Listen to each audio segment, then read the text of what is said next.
Third Eye Solution Pro Volleyball League 2018 zan khatna thir le don tareng maya ni kum lama te Pro League mu nom tak kan thir to tun kuma hian ai mu nom kan thir le don ani kan first referee hi lel do man nam te ania kan second referee hi lel muan tuya ani sanina hian hun thar volleyball club te le ITI volleyball club te in khel mu nom tak kan thir dona amhuna mi pui tam takin an ena hakal zel thei boka in khel en tu zan khatna tangin an tlim hal mur maya he tournament hi aro pui chhotel tel don ani kan khroi tu ten kan ho tu ten ain khel dan phunga hian ti dang laman neya chu chu namdang state pon lammi tum khata mi pakhat aya tam kota hian lu phal ani lawa mizo panga anom nge nge turani ti ani top maya ti chuan lelama hian ITI te hian kan soita kan khan tun chuma hian mizo hlanga be antuma mizo hlangin kan fight tlang thayang kan in ring to kan hian ti vetlat mai kale ball anung ta sia mai le hun thar lamin state pawn player pakhat an neya an hmang tangkai thei dolem fingering fault lo am hal tlat mai chuan moya ani hi a hmel en ang ani lo no pan hmel tak mai ania maro chu Mizoram volleyball khovela hian mi thar ani lawa senior player ani vetlat mai ni ITI setter hi almama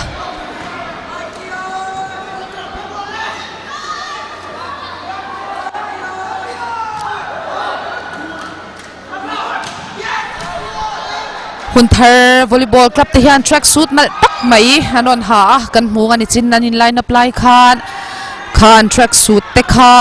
pu le riveng ale PB sai reng pui te sha reng nan an fa ten anon tum sakania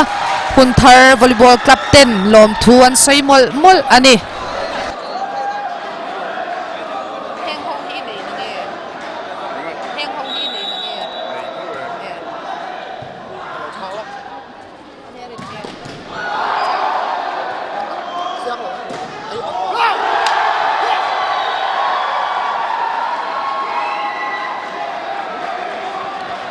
ITI lamin 2 an huta a hun thar veng lamin 1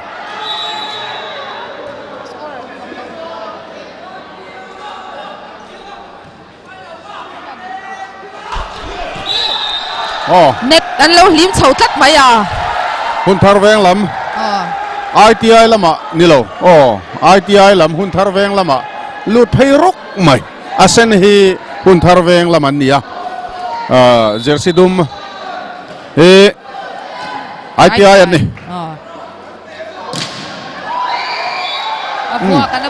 block out tat maya ITI lam point kal le ta 4-1 ani tatlat mai le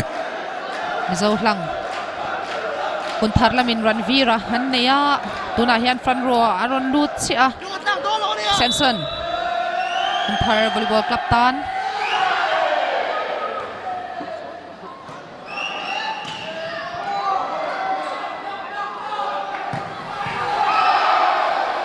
ring hal dop mai alai ola ronda Ranviran anni hi an sang tha ball pon du sang thina aduang setan la amu chuan hlom hle tura ngai ani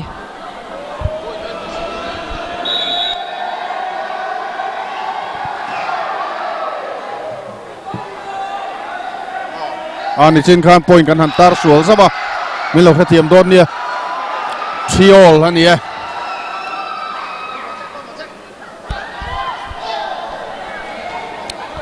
Samsona hun thar lam ta na service le ton meka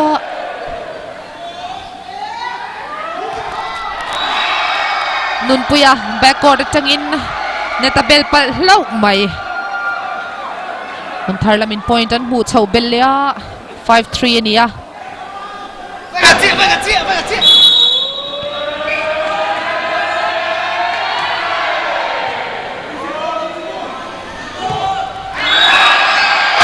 Abel klat mai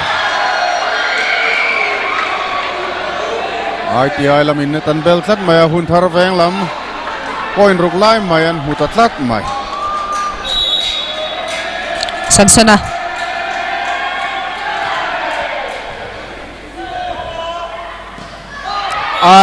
out lúa mai kha chu out lúa mai Nunpuya high ball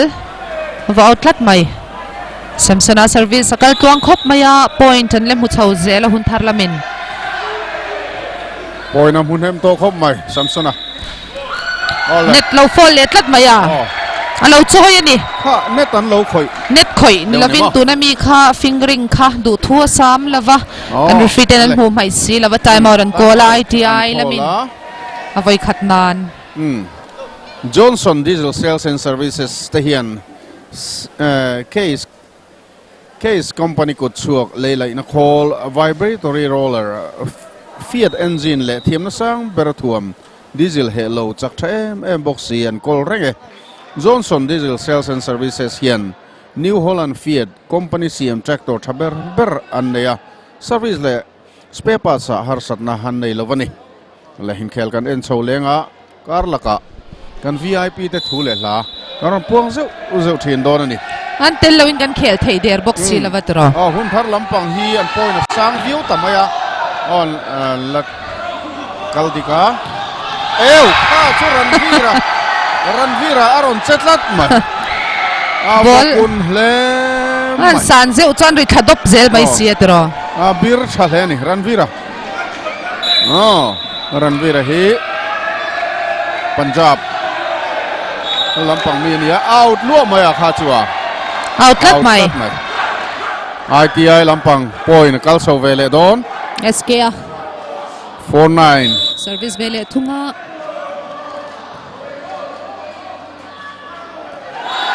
yo sanga avada moi ve kha chu ani hi du sanga ni mo du sanga jumping hi thakop maya pate tanga NG ani laum takani bolte du sangan sarfa tani ni hi luang te an block khan he le mai an block la top mai ni mo chiang takani du sangan point na mule tlat mai du sanga 3rd battalion MAP player thi nani ani hi 11 an kai chho ta tlat mai akai ta lo tlat mai out tlat kha chu antina pona kal pheitlat phala ni lo kha chu ni lo tlat tuang tia ITI tan service vele thunga on service thaem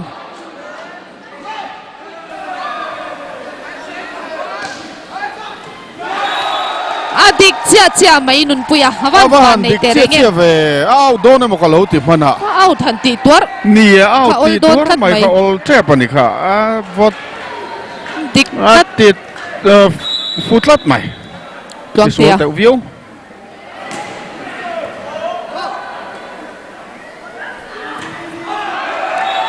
ayo avo artlat mai kha chu artlat kun thar point kal ITI point kal so ve tlat ITI point kal chho ve le zota luang tia service le don ITI tan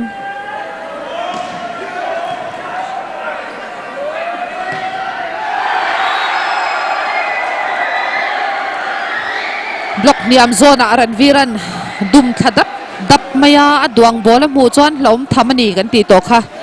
point ron hulia hun thar tan ram sanga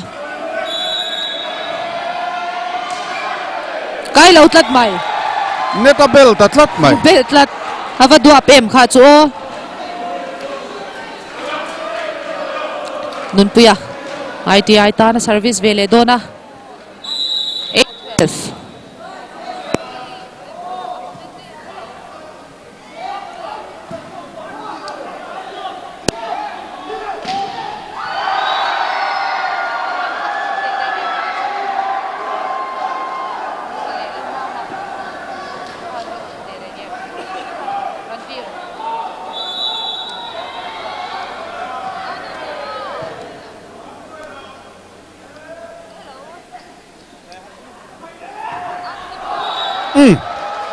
ao ta amaro chu lo khoi manem o kha outlet mai Francis ani po hi senior player ani kai lo vele tlat mai ava uyom em thanem ngai anat to te reng nen mo service han miss chuan le lam point kal zel mai sia 49 rin lua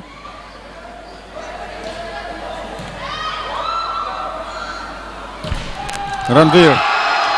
avan pui em ari thazot zel mai sia oh eng tak chu soyang motero duai khan iti sang lo ati te poni mai ni asang lutuk mama ati nge nianga SKA oh ala diklat maya Ranvira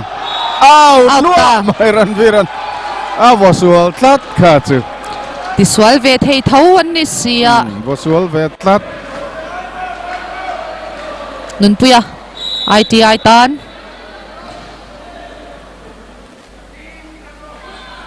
Samsona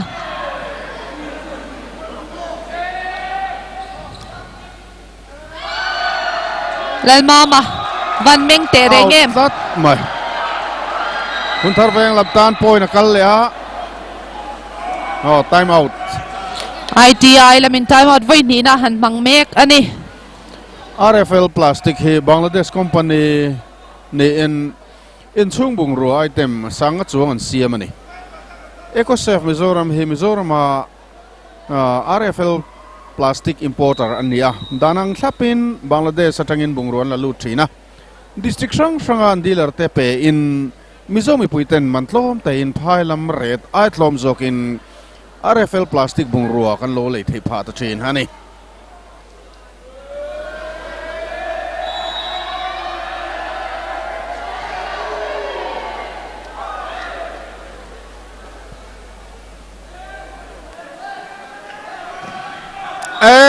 out tlat mai kha chu ITI lam tan yo ale lam panga an lo khoi zau em ni o an khoi zau ani mai thei ani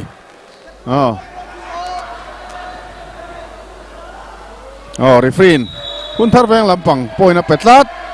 an lo khoi zau ani ngai yang khai kha chu o rem sang zuala team captain in service out lu mai out lua mai chuan moi sarf tha khop mai out le tlat kha chu le ITI lamin point an score vele tlat mai 12-17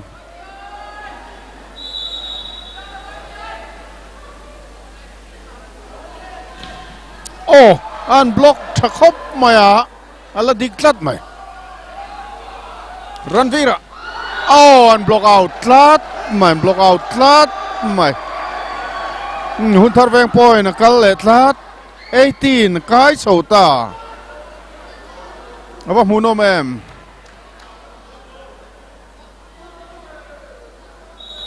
khai ava fall na sani kha Ranvir kha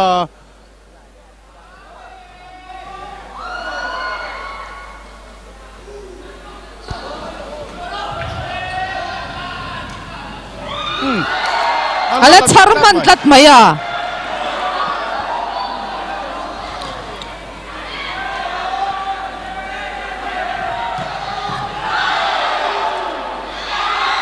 ala diklat an bahan cherang thin tak em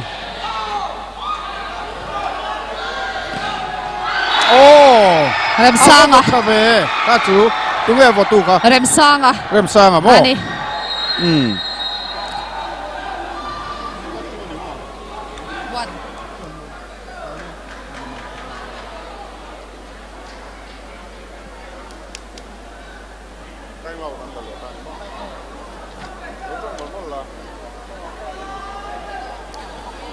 TT Royte Group Noya Peng Pakhat Royte Brick Industry chuan Mizoram chung brick thachi an siam chuak ve ta chimni fit za somni zeta sang manga le thabik le langkai teo balu thami ngat maya siam brick dang ne na kha khin chi po ni lo hial achang tha ni ringot lova asai salian thabik le wholesale retail in industry om na mun bung chuam azol nom bloka an phal chuak chur mai le RS Traders Thadai Solution Pro Volleyball League 2018 kan clear me kani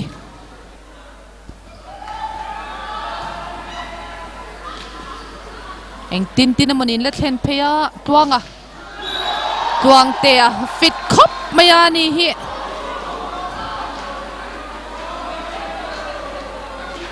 SK service le dona ITI tan anin kara point ruk a oma ITI lampang hian an phathei donem dusanga khazong fel fight he mai dusanga sei tong khan ni hi senior players ania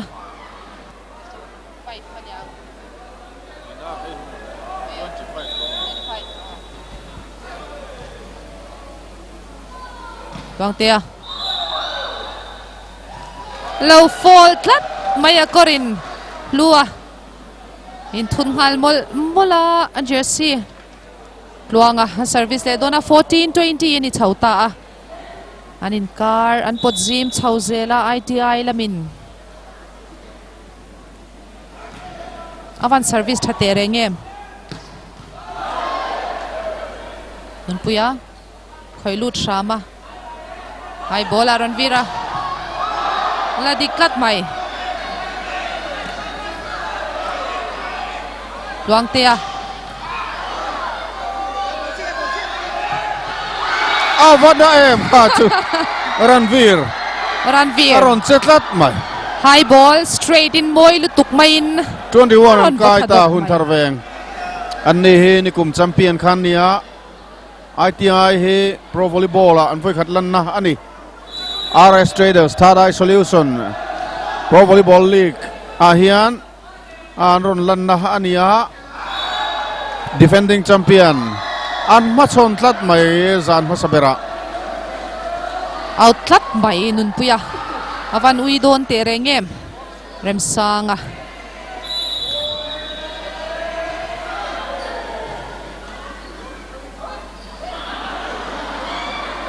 lau ban khal zung mai si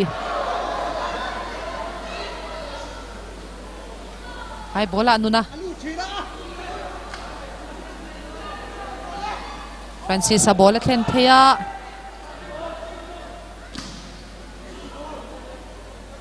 luang tia back row tangin Ranvir an vodon em ew lua bel ta tlat mai neta bel tlat kha chu olle ITI point lamp kalvele ta thunga 15-22 nun puya ITI tan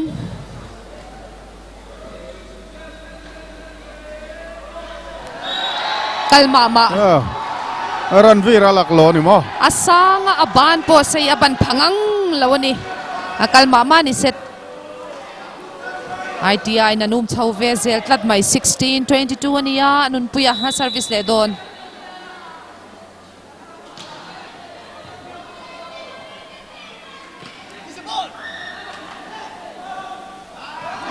Francis abahan da moyem kha chu Francis all khop mai tiro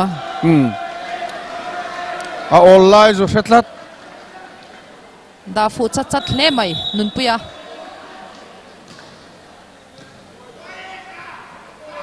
Ranvir an chan man tangang lawani lamal lo tlat mai vona dep emani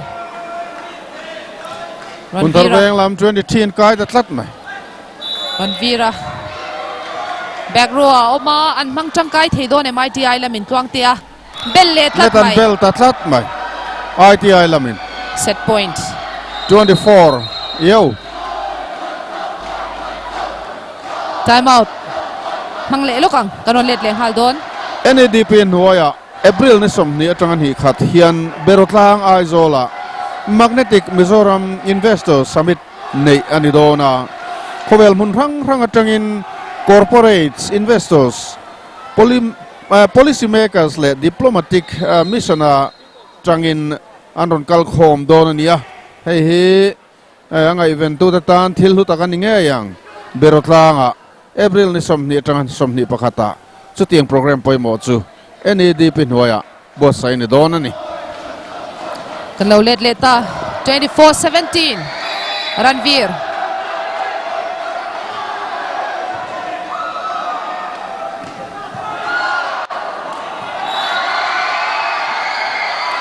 Remsang Zwalan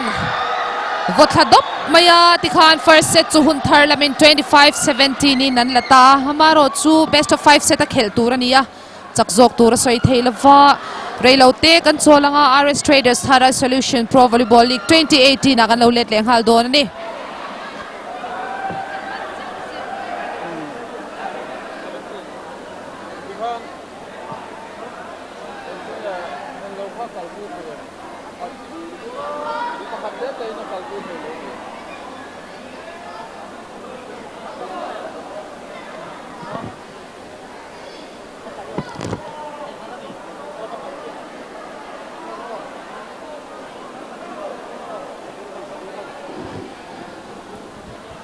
RS Traders Thadai Solution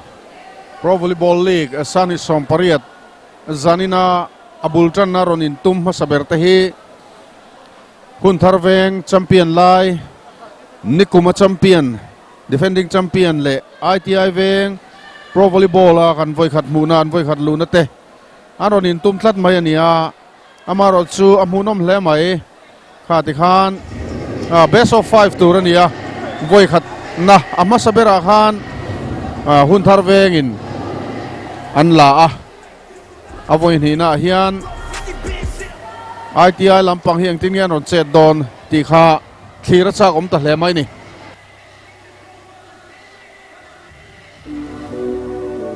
Mizoram Security Surveillance Bongrazor na hun puya hian ronleng lut vero le CCTV man tlom bera tanga to ber thlengin kan kola mingdor tu titan athon liaw liawin installation kan ti sakthe Wi-Fi camera bulb camera video door phone poisa chiarna call alem en thengal biometric time and attendance walkie talkie le security surveillance bongruka inhoi chi chong chong kan kol buka aizol pon lama mingdor tu titan po amuna kan kalchil the kumkhat chung free after sale service kan pek mei baka manufacturer's warranty kumkhat kan pe boka mindor tu titan darkar somni pali chung technician on call kan nei boke RS Traders Third Eye Solution a unit of RS Drugstore D4 Upper Khatla opposite Central YMA building contact number 986-232-7777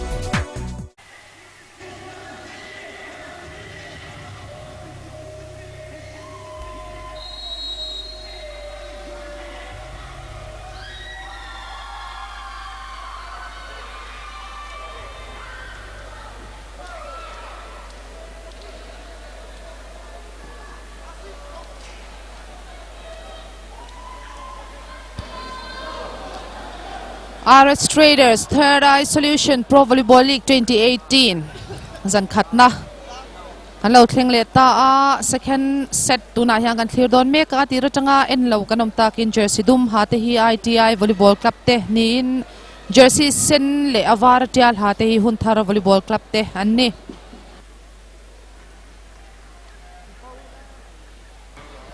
first set Hunthar lamin 25-17 in an la a tuna hian second set kan thlir chun zom le don mek ani tu sanga second set a service ma saber dona Hunthar Volleyball Club tan Ardeng Thom Indoor Stadium wal puya amuna hian adu du tan en thei ani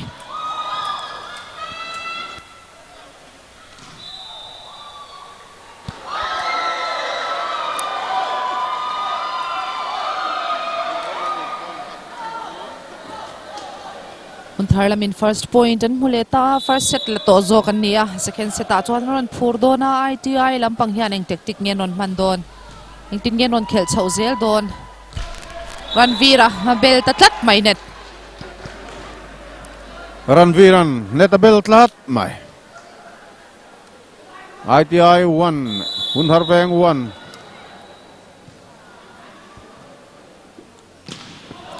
du sanga out lua mai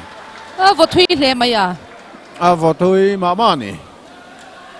ITI là mình thì han point này ăn hụt ta chuan moi a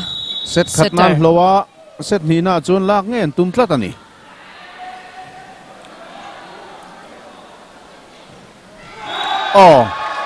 avan tok teu teu ve ai an la sia min point an mule tlat mai point thum an mutat tlat mai vuak dop le zoi te atla kha point khat ve ve ani tlat mai sia a all lai tak mai a hello block thel box si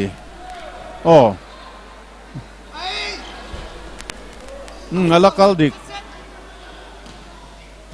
ala dik zel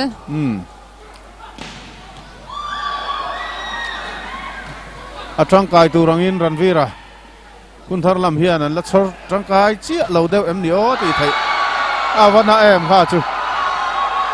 ranvira lap khalak ngai nam lo kun thar veng 2 ITI 3 El Mama captain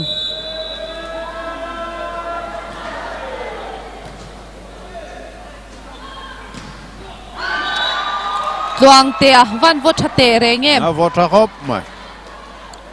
an che man reng reng hlein em hun thar lam RC aban munom chia chia tak em ITI azan ta khat na na tangin ar deng thuma hall moi mok mai gan han tling khom thei hi pro volleyball mi puin an hlut zia lang chiang le mai olle kun thar veng la ben point an hule tlat mai 3-4 ani ta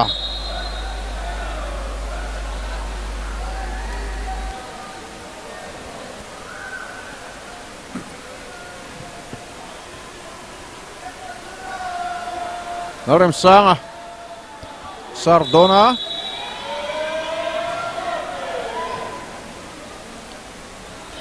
Francis a avahan lai ang reng em ha chu na lai fuang reng tlat la dik zel mai avahan da Luang fu tian. ve ha chu single in low block tlat tlat mai Gabriela roi thei thil ti lo roi thei thil a fi hlim ania fit hi a na tura ni reng ni tluang te ha service le don ITI tan avan cha em ha le lampanga tlan thei roi mai avan vona te reng em a le lampanga han ranvir ha alut thei de ha fall an bol pom tlak lo ton min hu bol tlak to nu mo ani do ne avahan thathin tak ka thian nu hi chu te na wi hi an thiam vek thil zong ale ranvir an sar to ne dam dalin an va phaya ai bola samsona avan volut cha em ala dik zel mai back court tangin tluang te lo khoi tlat mai libero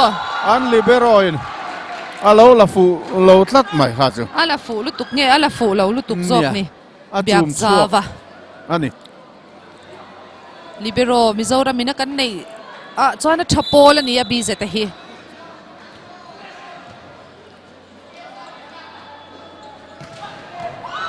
ala dik tlat mai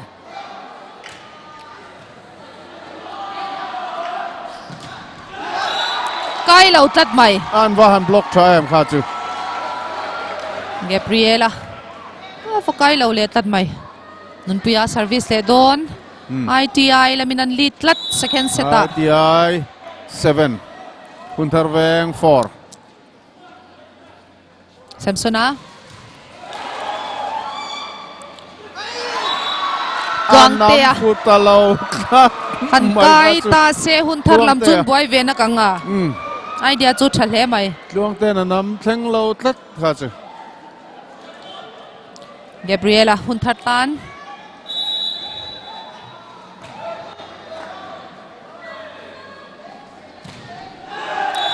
Francisa du sang na block zo lo tat mai block out tlat mai 8-5 technical timeout masazok kan manglokang aray don law ganon let leng hal don ni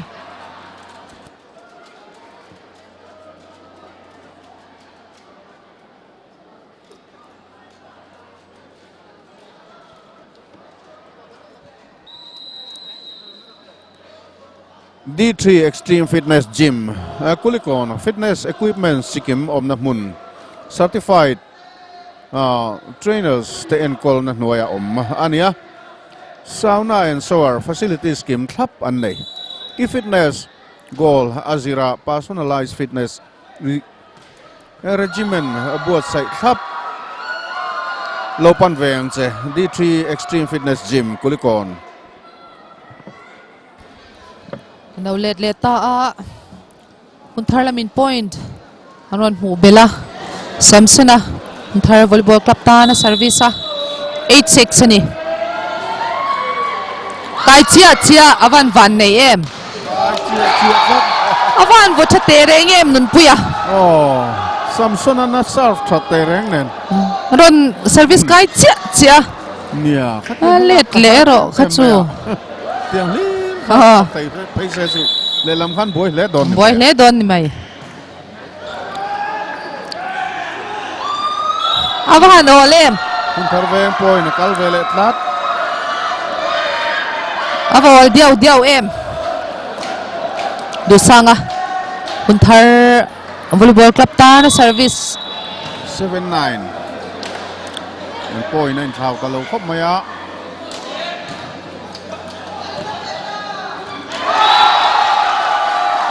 an dive na tereng nen du sanga halakang mangang lawani chuan moya chat le mai chat khop mai chuan moya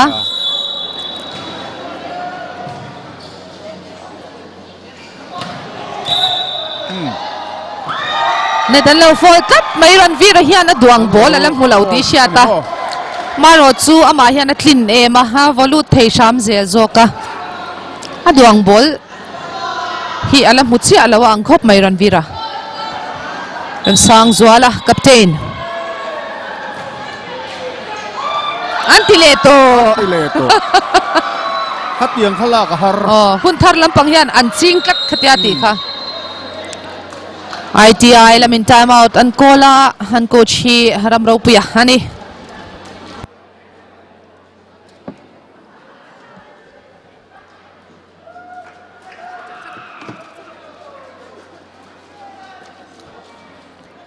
ITI veng volleyball club hian sponsor tu han nei thakop maya Springfield Higher Secondary School ten jersey an sponsora an lom le maya an ni school hian sang hi somporia so pakua admission antime kani then first cry Chan Maria Aizol internet lam nena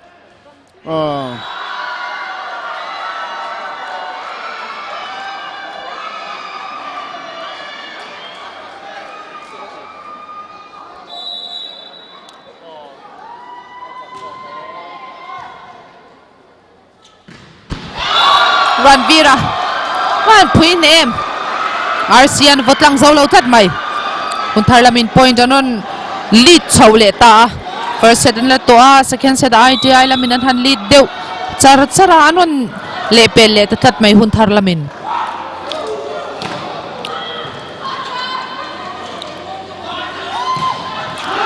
Tuangte an single in Gabriela block thale ta that mai Tuangte avan chatek em zanin chu Arsia ITI ta na service le don meka luang te a che thakop mai janin chu luang te kan ti deu reng mai ni tiro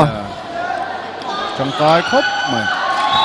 first ball a thleng lova setarina phatlat lo mai ITI lamin ol sam takin point an mu bel chho tlat mai pangan lead tatlat mai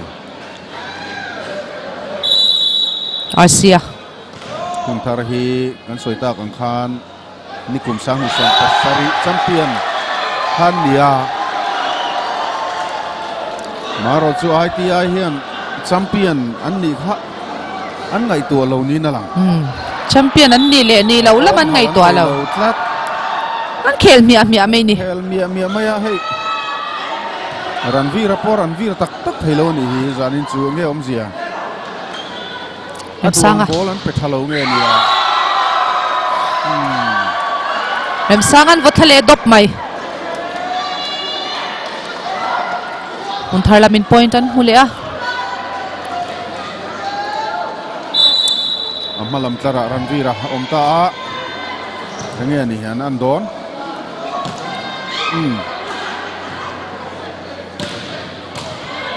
Laladika Ranvira chu la ka haram a theng ngau mai chuk dum chok zel maya lak nga har khopang le ball and pack chuan la om tham chu ni tlat Ranvira chu fit ruk line chis rukania asan tha khop mai olle ai hai lampangin an mule tlat mai rotation fall to om tlat mai luanga luang tia rotation khan ti sual ni mo luang tia service thali thina ni hi tia cham kai khop mai ai ti ai lam ta Samsona avan tok em hun thar veng la minan mule tlat 14 all ani ta tlat mai le hun thar lamin an lit thei don em ITI lamin intin ngen ti don net an lo lim chho tlat mai hun thar lamin ai ti ai lamin point an mule tlat an vanin he tok zak te reng e an lit chho le tlat mai ITI lam nun puya ha service le dona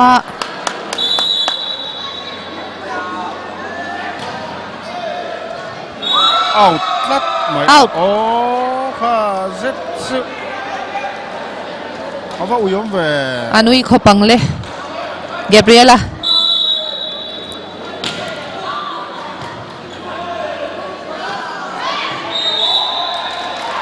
hun thar laman lo fall le tlat mai net moi a lo kal zai zai an net a lo khoi fu pal tlat mai poi thoi tlat kha chu ni chin khan technical timeout nun hung zok sponsor kha kan han chiar ve thuak na ABC ron vom dar na salu to ka chiar dik thailawa hey fast cry chan mari aizol de hian an sponsor bokani an ni hianin online aret ne na inang rengin no pang thom no chatak tak chitin reng mai an nei ni hei hi lo pan ve ro an tiani home free music and school vibe konte an ni hian poisa fa in an sponsora music instrument chi rang tlom taka ral chuana ani an ni hi ITI veng sponsor 210 nia kan han puan sakani Francisa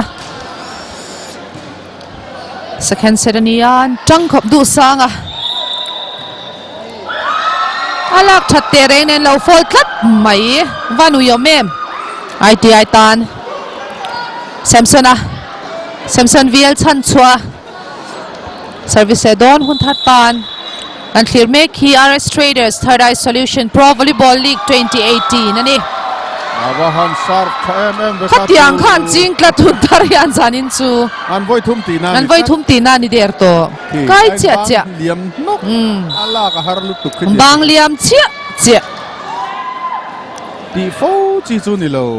ari sa sang khat a lom deu chu ni tro a fingering a chu fall to lawam tlat mai mel tlat mai a vir nok mai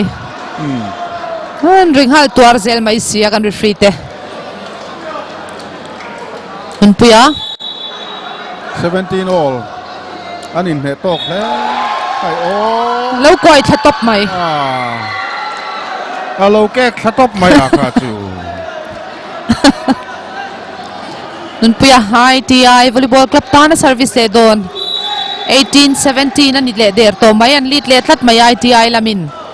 ban vira be koda RCN single in low block thatop mai nun puya service le don point hin an lita ITI lam an ban block tha em tok le maya ITI lampang point na kalzel point som ni points in an league ta tlat an chang chadu tat ITI lam du sanga kamo ni hi kan soi tong khan ball te specialist ani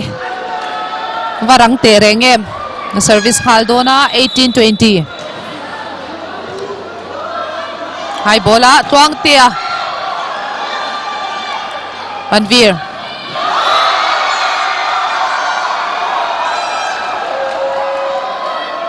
an lam han lo tat mai ron chho zela hun thar lam in 1920 dusanga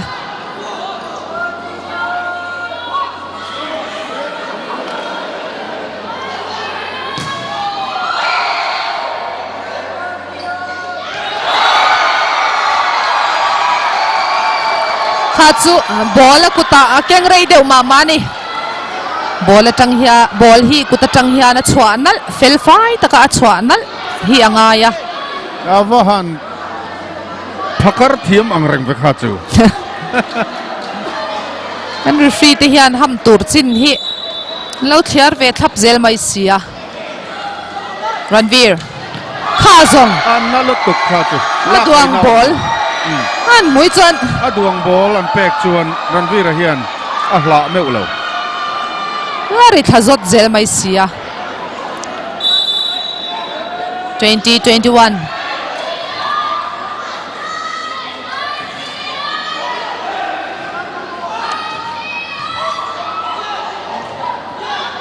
ala diklat alakai sham Ranveer atan an siam le donem duain agiam ma thina out tat mai avo out lat Ranveer an avo out lat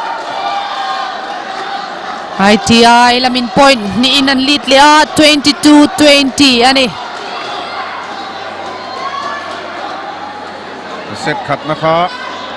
kun thar veng in an la to set ni na hi ITI lam hian la kan tum nget lat ani Trăng thei khop mai khop mai an na block khat mai tuk Ranveer an block khale lat mai an block khale tat an kai tat mai ITI hun thar lamin time out an call chung maya an time out call an hotin pui donem in clear chun zom tiang Hyundai India hi nikum ZD Poll survey ina pakhat na apekha ni India ram puma after sales service athaber ni na hautu an ni pialama an car siam so reng quality an ngai poi mo wangin kumnga zona car model hang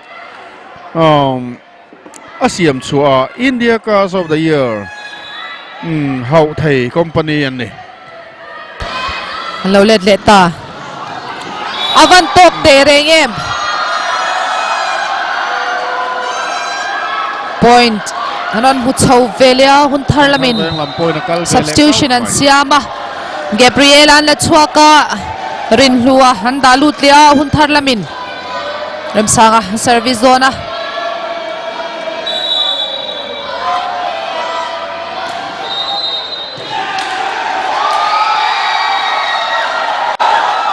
rotation fault an lo nei le tlat mai hun thar lamin rotation an lo ti sual le anymore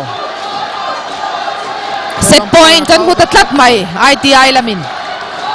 set point an ita tlat mai 24 set point 21 tlat mai thom po ring hle mai out tlat mai mai a service sual tlat mai Ranveer back row at chuaka service zona ITI lamin an hmang tangkai thei donem Ranveer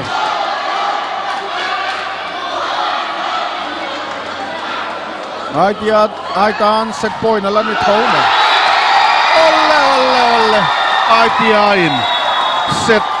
an lata 1-1 nani tatlat mai ani tatlat mai apui hle mai best of 5 set ani chak jok tur le soi theilo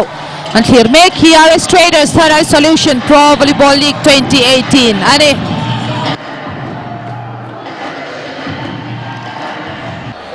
ITI veng volleyball club le hunthar volleyball club te in khelania chuan tuna hian set khat ve ven la towa set thumna tuna hian an khele don meka best of 5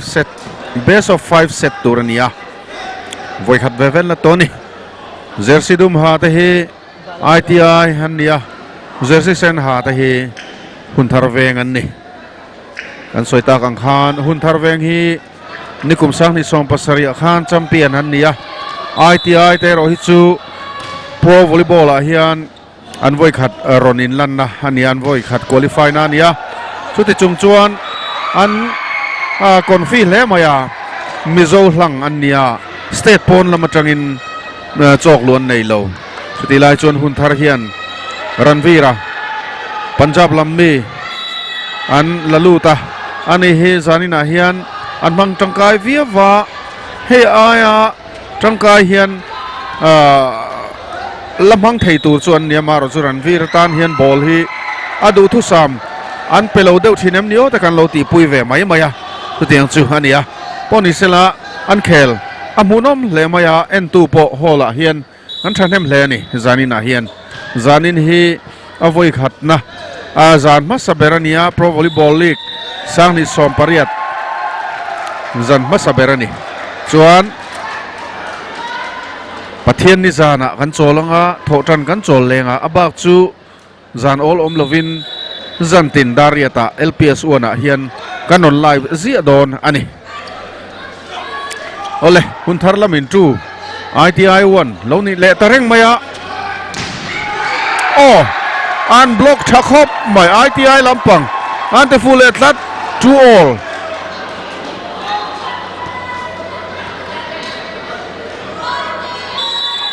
kumdanga kan ti thin anglo dewin kan thoi tu ten dan tharan siama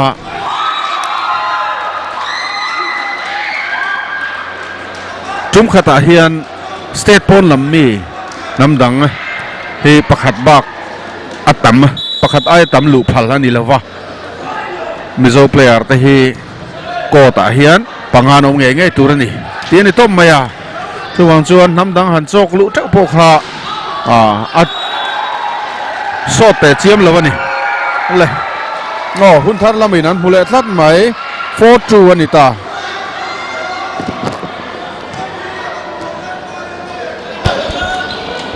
Samson Biel chan chua hun thar volleyball club tan service outlet thlat mai Puwana lon soi tuang khan ni kumlam champion an nia hun thar lam ngai ti ai lo chuan ni kum champion kan khel ani ti ngai to amia lovin game chang tak mai na non khel chawa first set lo ma sela second set anon la chawa third set kan thir me kani Ranvira hawan pui dup dup thinem ball an kan deu dek to hi chuan ri khadop zel maya dusanga third set kan thlir mek ani tuna hian Francis avan them Francis high ball atangin ITI volleyball club tan moi tuk main point on bochuak le ta dop mai klang tia ha service leng hal don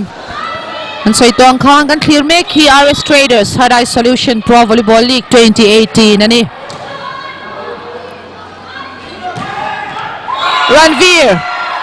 Ranvir kan tureng lo thei si lawa ha pui dep thin khop mai ram sanga hun thar volleyball club tan 8-4 ania third set khat ve an la to Francis outlet lat mai akot toy lama haron votlat maya mazaw lama han vota se enge anang o ram sanga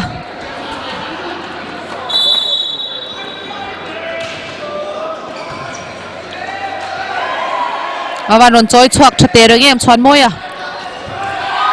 ala latlat mai an libero van cherang te rengem Ranvir nun puya khazong avona mani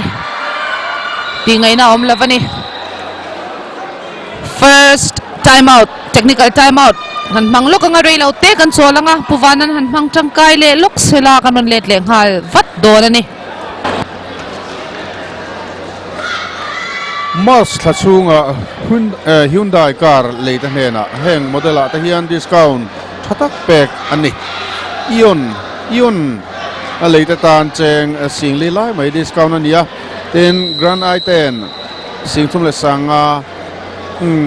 elite I20 all model ah hian singhasanga inactive I20 ah hian singhasanga accent singnile sanga 1st February sang ni sompuri ta tangkhan Hyundai car zong hi 3 years warranty vek ani to ani hei hi ama chuan 2 years chau ani thin ani thum khale dup dup to mai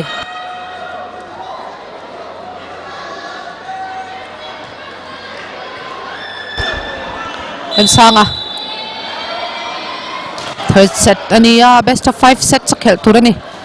Francis Ranveer straight in moi lutuk mai in high ball attack in Ranveer and Hunthar Volleyball Club tan point khat naron mulea ram sanga ha service le dona an lead 3 ta khop maya Hunthar Volleyball Club 10 ITI lamin tin nge an ti vele don in clear tiang nun puya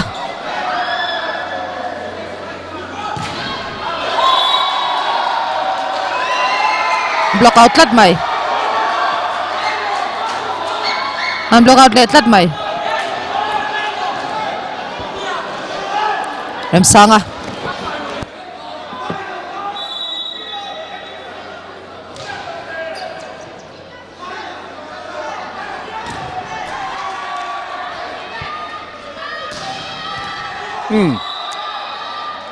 Alle ITI lamin point an mule tatlat mai 5-11 ania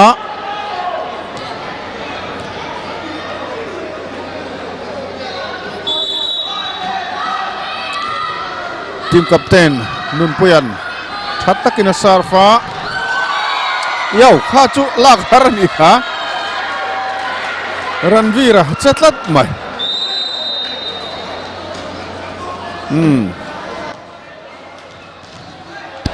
substitution an siama ITI lamin Francis an la chua ka SK anon dalut vele thunga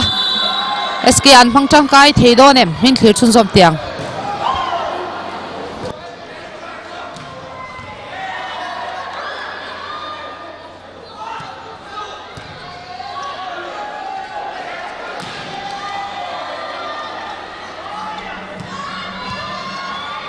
ala diklat Ranveer an la diklat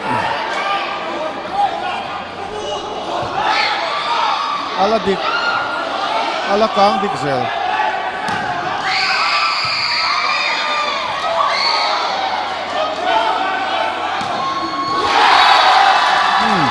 atopa ari nok noka kang re le mai bol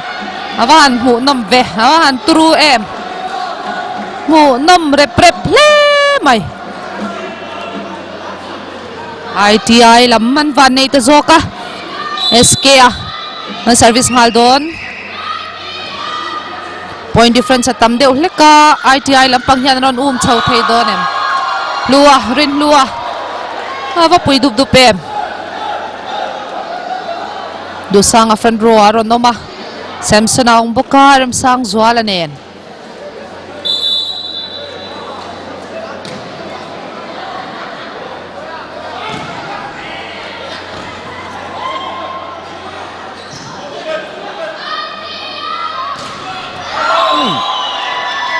an lo block thatlat mai kha chu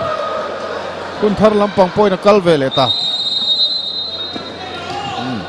time out ang goal ITI lamin thatlat mai le sol lok ang karon let le hal don aray don daw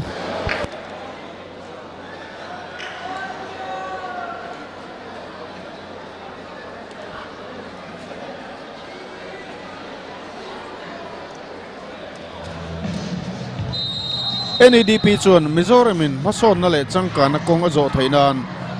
sector rang ten rol khai da ka man lak thainan strategy le action plan nein chak takin na thok me kani kuwana hi cho van tok thin tai em lau tan le mol to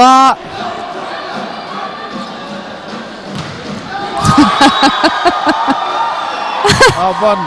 avo thathi ne mo ti ngai na wang thin khop mai na score nem ta viu mai an sort ang kai view me aron lumdon chan te pon yang nan ya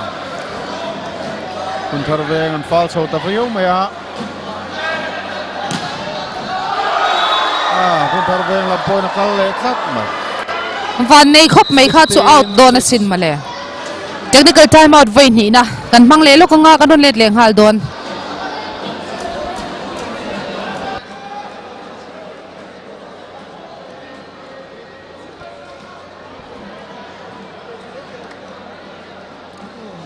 NADP chuan economy chak zoka thantir tura thil thar chu ti punte economy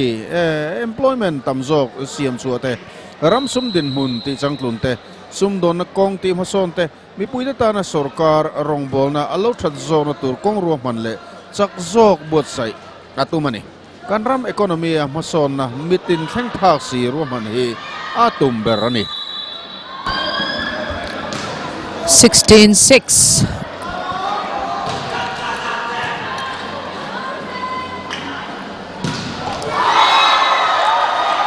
Kutilaya te kwan point jam hunem ta khop maya ran vira hian an lamhan meu lawani an dang lei thei lo chu ni e an thlir me KRS Traders Tharai Solution Pro Volleyball League 2018 ania Punthar Volleyball Club tele ITI Volleyball Club ten khel kan thlir me ka kan thlir me ki third set ava uyo mem kha ani ITI lam dan van nei na lo ni ve point sari an kai cho ve ta point so mot mai an line thawa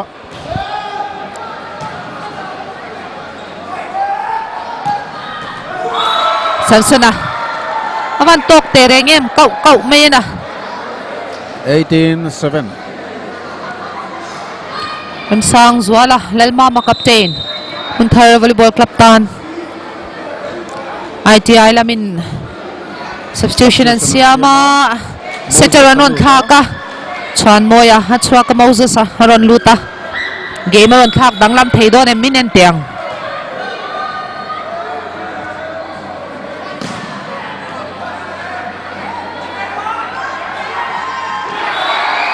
avanal em kha chu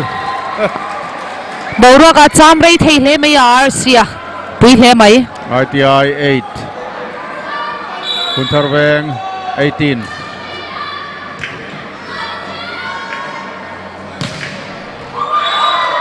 Ram sang zau chat phim thuin out lo ma semo ai pon ni sen khoi zeu Samson VL chan chua Punthar Volleyball Club tan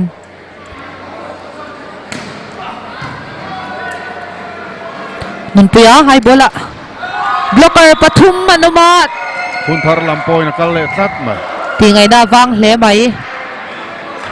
an thar sang hlom mai sia vak tlang hu phurom kho pangle setter hian blocker te hi apot kau thei donem ITI setter hian blocker avan cham rei em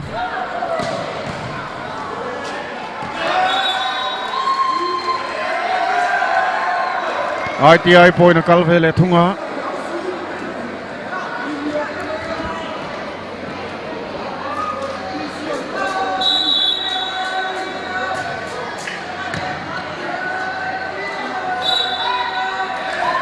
yo enga ni kha alo choi le tlat mai an du luk mai sia kan bol khoi dan maro chu ni kumlam ngai to chuan ma son tak kan nia kan fingering te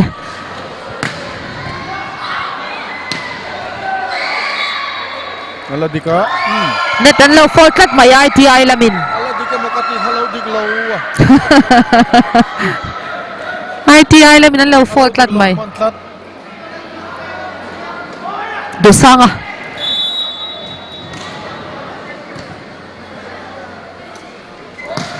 nun puya out tlat ma out fel fai le tlat mai mun thalamin point an mu chau le mol maya do sanga service le dona Punthar Volleyball Club tan avante em eu quase alu thay nok mai le lam area alu thay nok mai bộ trăng lệ trăng anh in xiêm phèl vek to du na lama tel phal khat lo i khel lai thian te na lam pang du va phei mon kha thiang to lo tlat thei tlat lo aman lak lo em kha chu out try lut zo lo tlat mai nun puya hun thar veng lam pangin point an mulet tlat mai set point an mai le to khop mai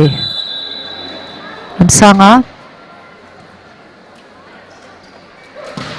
Quang Pia Văn Thêm dik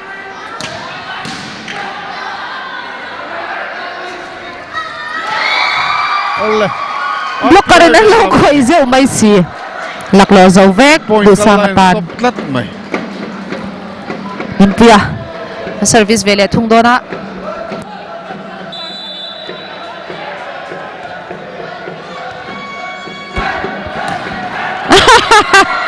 khá dòng rin lua set point set point ani tatlat mai le ITI la min time out on call le rei lo te kan cholang kan on let leng hal don kan clear me KRS Traders Third Eye Solution Pro Volleyball League 2018 ani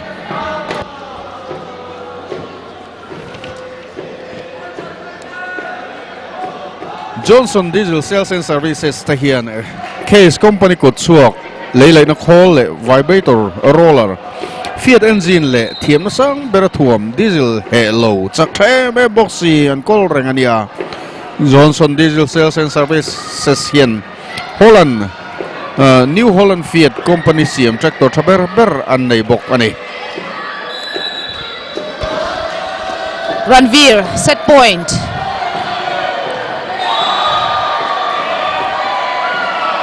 out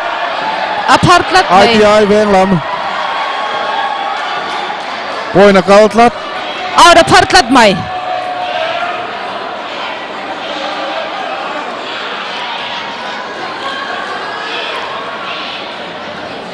SKA le lam tan set point ani to sia voi khatti dik chawan ma bak to si hun thar lamin Samsona ole le hun thar vengin set ni an la ta a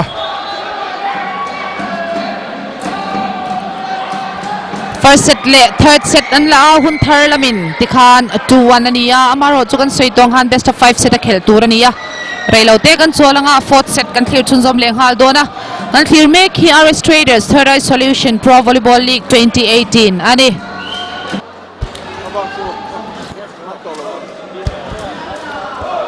RS Traders Third Eye Solution Pro Volleyball League 2018 azan khatna fourth set kan thir chunjom le dona ITI Volleyball Club te le Hunthar Volleyball Club te hania Hunthar Volleyball Club ten set ni la toin ITI Volleyball Club te han set khat an la ve thunga tuna hian fourth set kan thir chunjom don me kani Hunthar Volleyball Club te serve ania rin lua ha service don ani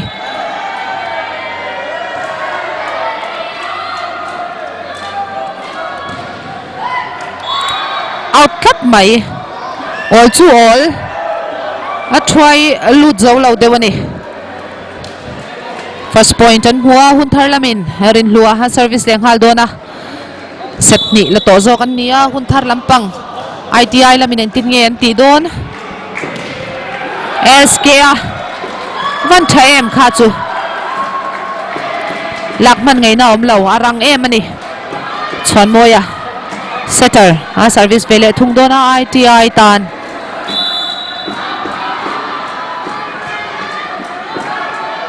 Samsona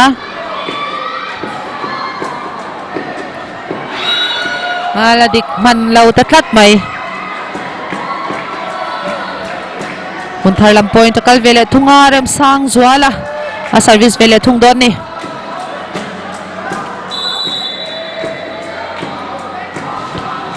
azan khatna niya mi pui en tu an tam ngala ardeng thoma indoor stadium mi pui an khat mu maya azan khatna chawani pui chho tel tel don ani Samsona volley tlat mai kha chu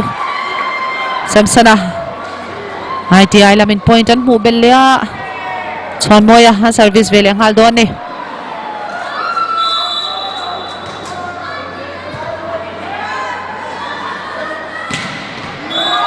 avan fel fai te rengem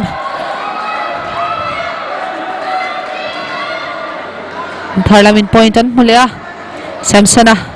Samson VL chan chua ha service le hal don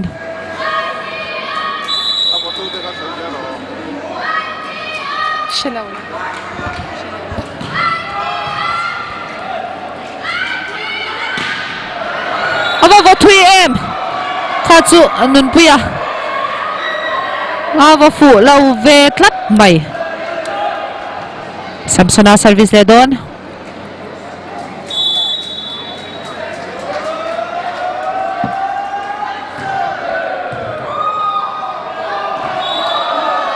first ball an la fu lei thei lava first ball om lo chuan attack thei lava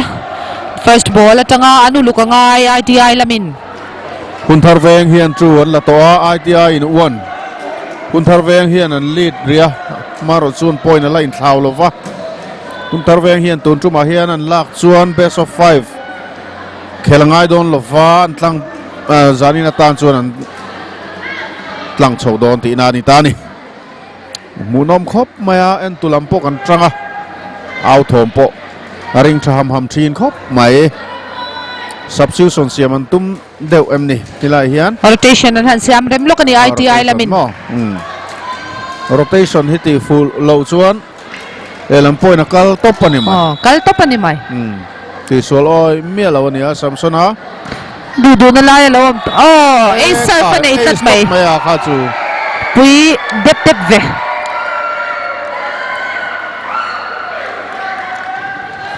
Zani natan ace surf Wai khatna ani mai emo ITI laman ring thul tlat mai Samsona out patlat mai ITI lam point kal vele thunga nun puya na service vele thung don ni ITI tan Mizoram Volleyball Association buat sai RS Traders Third Eye Solution Pro Volleyball League 2018 kan clear make ani ava field fight hinem anung laya all zau khop mai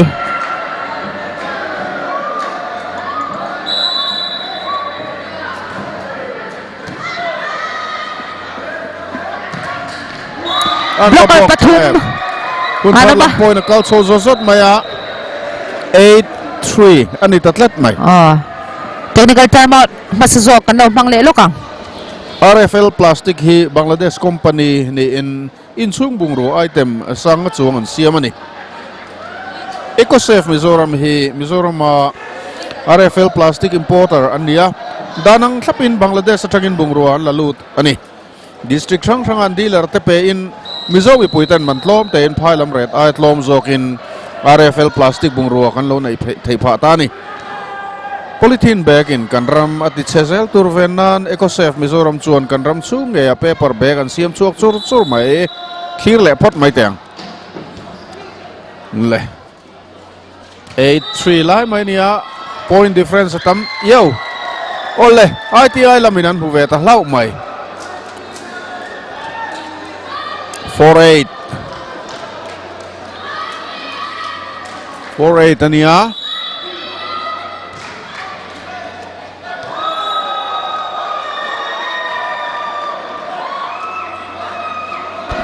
service wal kha hun lo khop maya point niam zo kan nia ni e le lam point a kal zot mai service wal miau mai sia mem sanga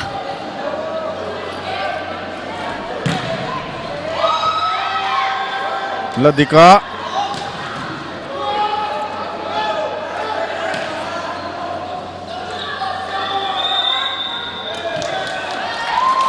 net lo tok le zau mai kun parlamin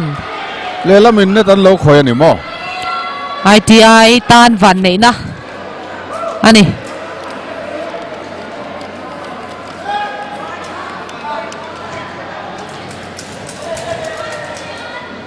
azan khat na ani mama Francis a pui chau zel don kan ti kha ole an lai lak lo tlat mai hun thar lampang ITI point a kal chho zela ain thau to lo we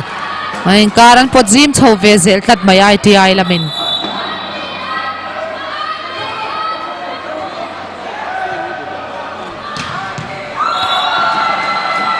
attack line a thar avan point pui an em thau tlat mai chuk dum mia mai sia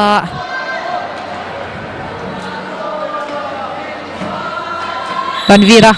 Munthar Volleyball Club tan outlet mai 11-6 hun thar 11 ITI 6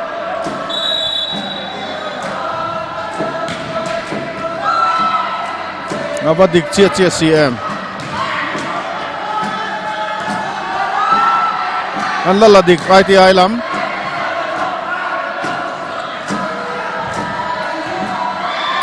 aladik zel yaw out lat mai Out an tlat libero mai. chu acha thaviau na maro chu out lat mai 12-6 ania technical timeout reilau te kan man nu a timeout an call vele ITI lamin reilau te kan cholang kanon let leng hal don Polythene bag in kanram ati chesel turven nan EcoSafe Mizoram chuan kanram chung nge paper bag an siam chuak chur chur mai en khol hian darkar khata bag sangthum chuang siam chuak taya duang takin thala ka print hal thai bok paper bag tan liu siam imported paper ngat an mana wangin thil rit tak khainan po man tla ani amat ne ro atolo EcoSafe Mizoram siam paper bag lo mang vem che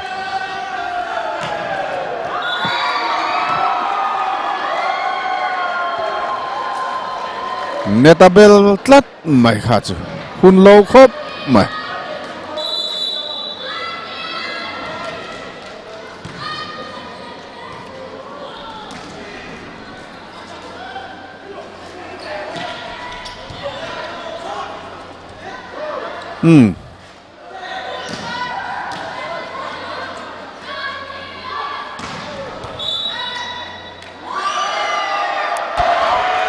net an lo khoi tlat mai ITI lamin an van ui don te reng MSK a lo fall tlat mai Munthar lam point kal lea rin lua ha service le don ani Munthar Volleyball Club tan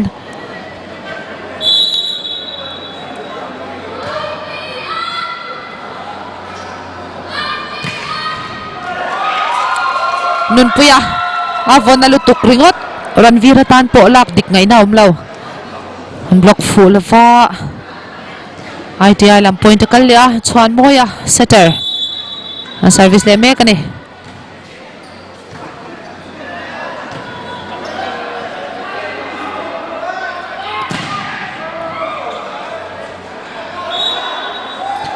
ha chu a fingering fault fingering ani mo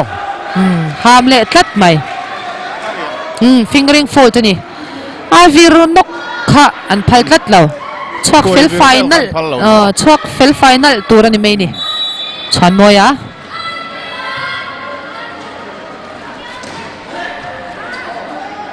mila dik tlat mai aban top em abada mo em kha chu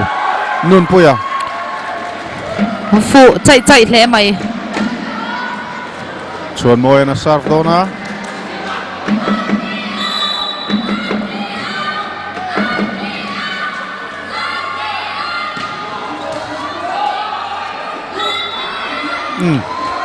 khazong ading ma mani kuta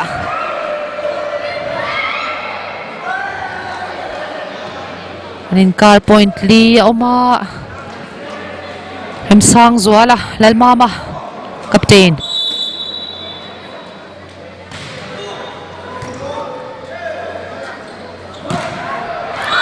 ava three mama try deuh lek sela court chung lutok vel chia chen almama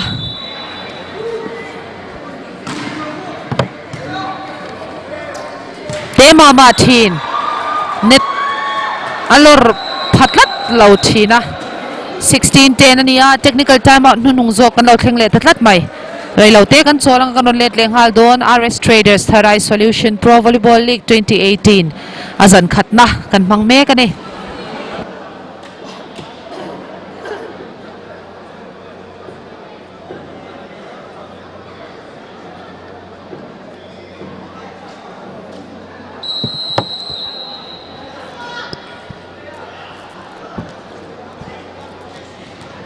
hun thar hian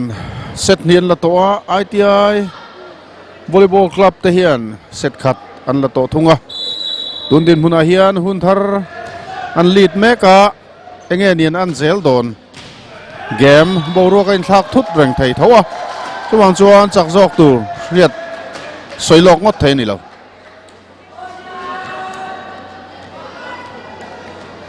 kan soi fo ang khan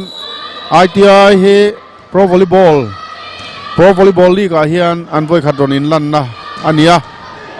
amaro chu an player te hi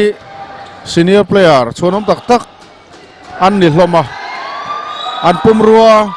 an fitness an skill po arwal khai hle maya chuwang chuan in zuam ngot chi chun ni hau lo hun tharweng nikuma champion tuna defending champion ni mek ne po hian an sop big mia lo ani ti thei alang reng mai a out luo mai a kha chu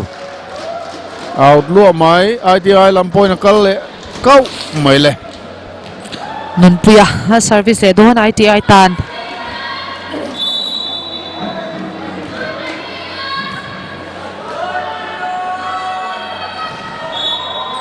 out kat mai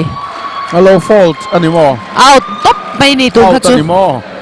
set lut ma chu po ala out ta ti vak ngai na om lo out ni top mai out lat anymore nun puya out ani mai ni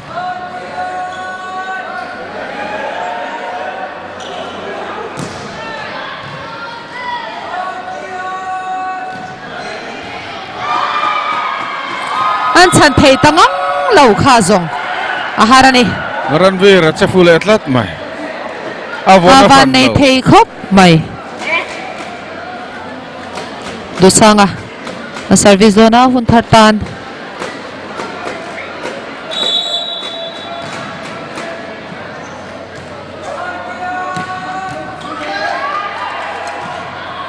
ngalla la diklat mai la diklat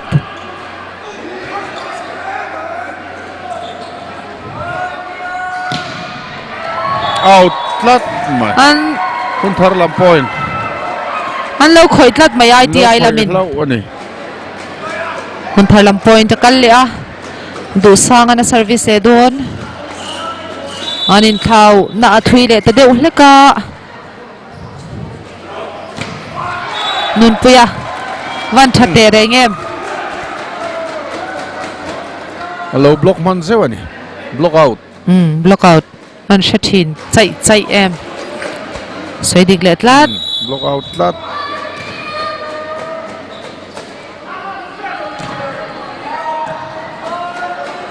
la dik rit lat la dik outlet lat mai achu idea chu tha Athui ma atima mani katlai kha ol reng amudik reng out mai poni sanga thar 20 ITI 14 high ball tuang te a avan tha em awa tha em kha chu ari thadop zel mai ni po hi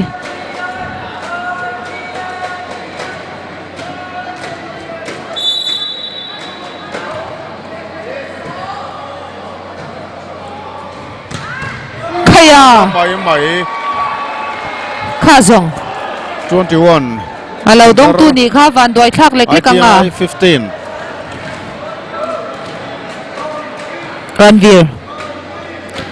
Ranveer bek ro a chhuaka tlai hi chance an la theyengem a jump start bel pop mai mai neta bel tlat net por pop mai tuang te a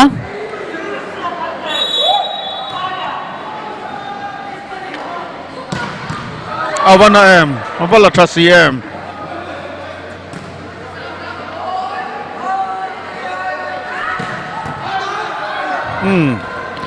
chan ngai na om lo kha Bola zo kal lama ma to tlat kha chu 22 an kai ta tlat mai hun thar lamin. match point an nai chho zela ITI lampang hian ang tingyen ti don set ni la to zo kan ni sia hun thar lam point an li thui ta khop maya O avahan uyom ve kha chu. an tlan sol tat mai ITI lamin kai ma ran kola rei lo te kan sol leang an let leng hal don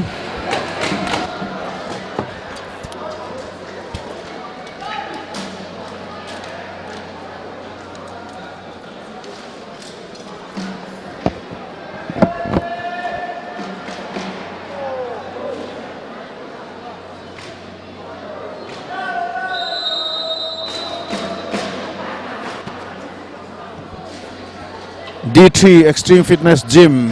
Kulikon Fitness Equipment Chikim Om Namun Certified Trainers Te Enkol na Nuaya Om Ilopan Vedon niya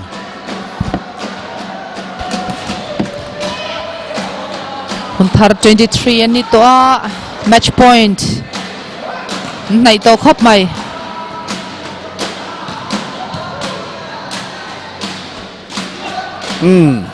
ala dik Bola zela kang review mai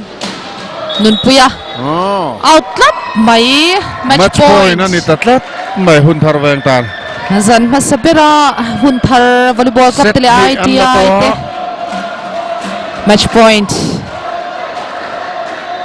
game tlang zo don em ITI la minan dang thei don em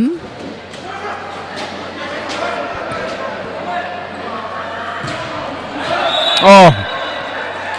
Tay lâu tắt ITI mày. lam point na kalvele tlat nun puya hati fu tlat game tir mai ol sam taka game tir mai chun tumbi khau lo ITI la min chuan moya 17-24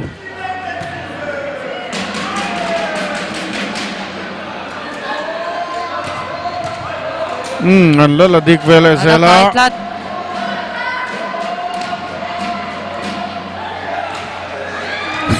ala luang dik liam chia ala in bang liam chia Ole. chia ala dik La block tlat mai. an block futlat na Ole. dik tat mai hun thar vengin an la tatlat mai le T1 fourth set a hun thar veng in la le in tikhan 3-1 in hun thar volleyball club te hazan